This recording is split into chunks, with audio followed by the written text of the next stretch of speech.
here for the 8th Yartzeit of my father, and the number 8 is a big number in the Torah because it talks about it being above nature. 7 is all about this world, and 8 is already on another level. And it's nice also that this 8th Yartzeit, he has a name. Unbelievable. Which is really, really beautiful. It's a baby. What? Bris Milah on the 8th day. Bris Milah on the 8th day. There you go. 8 days of sukkahs. So it really is something that's very beautiful for my father to have now.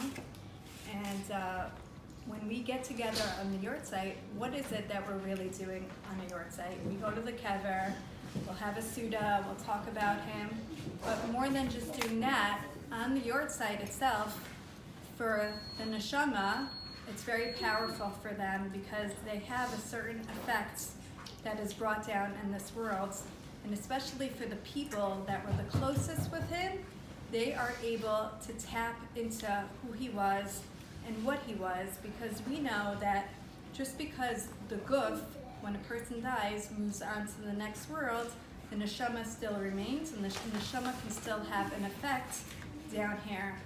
And I'm just going to start with a story that happened to us on the first night of Chag.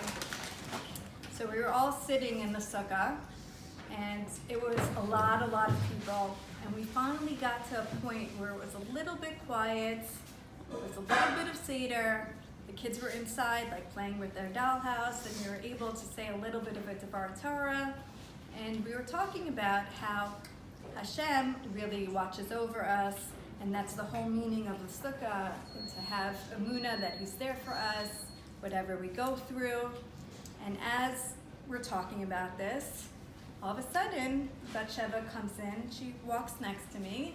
And Batsheva and Atara are in this place of always playing pretend play. They love to sit at their dollhouse and pretend that there's a birthday party, or pretend there's a barbecue, or pretend there's like some kind of pet show. That's their thing, and they can do it for hours. So Batsheva comes over to me. She kind of like tugs at my skirts, and she says, Mommy, there's a fire in the house. And I thought that there was a fire in her dollhouse. And I said, oh, sweetie, that's great. You know, I wanted to continue talking with the Devar Torah. And again, she says to me, Mommy, there's a fire in the house. And again, I'm trying to like distract her a little bit so I could continue. All of a sudden, she's like, Mommy, come look. She takes me by the arm. We go inside, and it turns out that a candle flipped over by the Shabbat candles. And the fire, you can see, went all the way up to the ceiling. There was a huge fireball. And when I saw this, I'm like, sure, she wasn't pretending. There's a fire. Wait, so what'd you do? How'd you put it out? We all ran in. Baruch Hashem, we were able to take care of the fire. Everything was okay. It could have been crazier. It could have been much worse. Sure. It was very scary, and it had. You don't have a spray thing? So anyway, it was very scary. Batsheva was great. Thank God she told us, because she like basically saved our lives. But Atara was crying. It was very hard for her. She was like traumatized by it.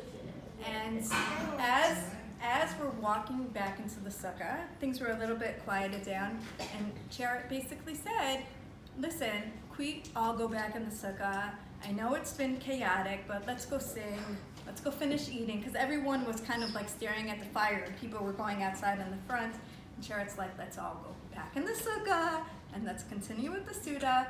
And as we're going back in, we had a lot of guests. So there was one guest, as we were walking in, who said, never a dull moment. And you have to understand, this was the line that my father always said. He would, any kind of thing that happened in our lives, never a dull moment. The car would break down, never a dull moment. You know, this kid would have problems in school, never a dull moment. Like that was like his mantra, basically. And when this boy said that, I was like, oh my goodness, like, wow, I had like this feeling that my dad was kind of watching over us. And this was some kind of sign that he gave that he was watching over us. Wow. And I was thinking about it later on, and I kind of always looked at that sentence sometimes in a negative way. Like never a dull moment. What's that supposed to mean? Is life so terrible? Or why is it never a dull moment? But now that I'm open to more, and especially on the Yartzeit, when you're open to more insights of what that person wanted to say, like even in Pirkei Avos, it says a lot of times he was known to say, this is what he said, like that was what he said was him. And I think what my dad was really trying to say is that there isn't a moment that doesn't have the potential to grow. I think what he was trying to say is no matter what moment we find ourselves in, the hard moments, the crazy moments, those are the moments that basically keep us going, that give us the strength. And even if you look into the Torah, so many examples, you look at the life of Yaakov Avinu, and there was a point where he went through so many things. It was like trial after trial. And there was one point where he said, Hashem, can I just rest a little bit? Can it not always be another, moment, another this? Why is there so many things going on in my life? And Hashem he was upset with him for saying that, because Hashem was trying to say that life is about moving and growing and not standing still. And it's all about growing and finding yourself. In fact, there's another source in the Torah that talks about Avraham Avinu. Now, Avraham Avinu lived in Eretz Yisrael for 60 years. And it was only till he buried his wife that the Torah says that he lived in Eretz Yisrael. Why then? Why are they talking about him living in Eretz Yisrael after he buried his wife? He was there for 60 years. You can't mention it before. But it goes to show that when you go through hard things, those are the things that make things real. He acquired Eretz Yisrael because he went through that hard thing, and that was his gift of getting Eretz Yisrael. And I think for us also, if we look at our lives, and we're just like, this is a hard moment, the next one's a hard moment, we can't deal with this, we can't deal with that, then we're not going to be able to continue, and we're not going to be able to function. And this is the first year, I want you to know, since my dad died, since that night, right before he died, right before all the singing was going on, and the kids were everywhere, I just wanted a couple of minutes to myself.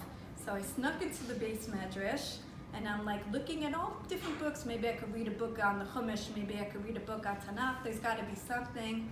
And like the spookiest thing is, as I'm looking for a book, the book that I pulled down was all the laws of mourning. And for a second I was like, oh, well, I'll put it back. Well, why am I holding this book? And as I was putting it back, I hear Jarrett come inside, and he said, Chavi, start saying Tehillim. I'm like, start saying Tehillim? What is he talking about? I didn't know what he was saying. And then as he's saying, start saying Tehillim, I look out the window and I see like all the ambulances and this and that. And it was at that point where I was like, oh my goodness, I didn't realize what was going on. And I started saying Tehillim. Not only was I saying Tehillim, but it was right by Yom Kippur. I started to do anything I could. I was saying, on Yom Kippur, we say all the 13 attributes. I was trying to say that, doing anything to like help him in any way. And it just wasn't meant to be. And from that point on, Simchas Torah has been different. I never wanted to be part of Simchas Torah. I never wanted to hear. I never wanted to listen. It was enough for me to just send the kids. I'll stay home, whatever. I'm not going near. Last year, I made it outside on the streets. They had, the Torah come outside. That's how far I got. And it was the first time on Simchas Torah night that I said, you know what? For the first time, I'm going to make it inside. And I went inside, and it was very loud. A lot of people, a lot of kids, everyone fighting over candy bags. It was too much for me. And I was like, I'm going to go back into the base medrash, and I'm going to go see what I could learn. Because I never got to learn that night. I never got to learn anything, because that was the night that my dad died. And I always loved learning Simchas Torah, because it's Simchas Torah. Like Jared always says, Simchas Torah has the word Torah in it. We should be learning Torah. So I go into the base medrash and I'm like, I'm gonna choose Torah. And this is how it works for me. I see so many different sefarim and I don't know exactly what to choose, and I kind of like let my mind choose something that speaks to me. And this year I have to say, usually I pick up something in English, but this year I'm like, I am picking up a sefer in Hebrew. I'm gonna do this. I pick up a sefer, I sit down with it. What's the first page that I open up to? It was a pashat, a thing that was given by Revalia Lopian. That was the page I opened up to. And I was like, well, my great-grandfather is proud of me also. He's there for me too. Wow. And it was just like a full circle for me to be able to sit and to learn in my dad's honor a little bit, Parshas Bereshis. And for me, I really want to be able to take his line, never a dull moment, not in the negative, but something in the positive, because no matter what we go through, there really isn't a dull moment, because everything could be infused with good things, everything could be infused with positivity, and it's okay to cry, and it's okay to break down, and it's okay to be angry. All those things are okay. Just the most important really from all these moments is that we stay connected to Hashem, because that really is our test, I think, this generation. I think we're a generation who is being tested on so many levels. Every day you hear another story, and you're like, how much already? How much can we take? And I think what we need to do is really stay connected to Hashem as much as we can, no matter what, and really believe there never is a dull moment. You could fill all those moments with Tehillim, with Torah, with being there for other people. If people are going through crises, just to be there to support them, to call them, to see how they're doing, and really to be there for each other. And that's something that my dad also did. He was always supporting other people, whether it was giving somebody a smile or being there for them. And that's the lesson I think that we should all take from my father on his Yartzeit. Wow. You can tap